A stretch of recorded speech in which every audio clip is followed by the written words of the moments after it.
Normally পদার্পণ করেছে তখন পিছিয়ে নেই সুন্দরবনের নারী শক্তি। সুন্দরবনের প্রত্যন্ত অঞ্চল সাধারণ আদিবাসী এবং সংখ্যালঘু অধ্যুষিত হওয়ায় শিক্ষার আলো প্রকৃত অর্থে পৌঁছয়নি। যেখানকার গৃহবধূ থেকে শুরু করে অন্যান্য কিশোরীরা নিজেদের সমাজে প্রতিষ্ঠিত করার লক্ষ্যে বিভিন্ন নজির সৃষ্টি করেছেন, যেখানে তাদের একসময় পাতা নাচ, ঝুমুর নাচের মতন বিভিন্ন সংস্কৃতিকে বিশ্বের দরবারে তুলে ধরার জন্য তারা বছরভর মনোরঞ্জনমূলক নানান অনুষ্ঠান করত। করোনা অতিমারিতে লকডাউনের জন্য এই ধরনের অনুষ্ঠান বন্ধ হয়ে গেছে। তাই বসিরহাট মহকুমার সুন্দরবনের সন্দেশখালী ১ নম্বর ব্লকের ন্যাজাতে একটি স্বেচ্ছাসেবী সংগঠনের পক্ষ থেকে এই পিছিয়ে পড়া মহিলাদের স্বাবলম্বী করার লক্ষ্যে একটি রূপচর্চার প্রশিক্ষণ দেওয়ার জন্য রূপচর্চা প্রশিক্ষণ কেন্দ্র তৈরি করা হয়। আমি এখানে তোমার সন্দেশখালীগণের সমস্ত মহিলাদের যাতে স্বনির্ভর হতে পারে তার জন্য আমি শেখাচ্ছি। আর উদ্দেশ্য এরা যেন সমস্ত জায়গায় গিয়ে ভালো পরিষেবা দিতে পারে।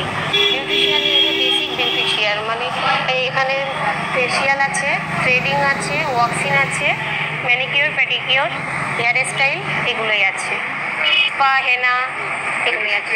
কারণ এই কোর্সটা আমার একটা ছোট দোকান আছে, আমি হাউস ওয়াইফ, আমি কিছু করি না। আমি চাই এই কাজটা শিখে নিয়ে আমি একটা ছোট দোকান করতে চাই বা নিজের পায়ে দাঁড়াতে চাই। আর মেনলি এটা আমাদের সহযোগিতা করলো ওএনজিসি, AISSTW অ্যাসোসিয়েশন, ওদের SC/ST অ্যাসোসিয়েশন থেকে তারা আর্থিকভাবে সাহায্য করলো তাদের CSR ফান্ড থেকে। আর আমরা আমাদের মেয়েদেরকে সেই সুবিধাটা পাই দেওয়ার জন্যে ওএনজিসিকেও ধন্যবাদ জানাই। প্লাস আমাদের এই মেয়েরা যে আগামী দিনে স্বনির্ভর হবে সেই আশা রেখেই আমরা এই কাজটা শুরু করেছি। সরকারিভাবে এরা যদি সেলফ হেল্প গ্রুপে সবাই বিলং করে, সবাই আছে, সরকারিভাবে এরা যদি লোন চায় সরকারিভাবে সেই লোনটাও তারা আমাদের মাধ্যমে মানে অ্যাপ্লিকেশন আমরা ব্লককে করব, ব্লক ব্যাংকে জানাবে, ব্যাংক জানালে ব্যাংক থেকে সেটা পেতে পারে।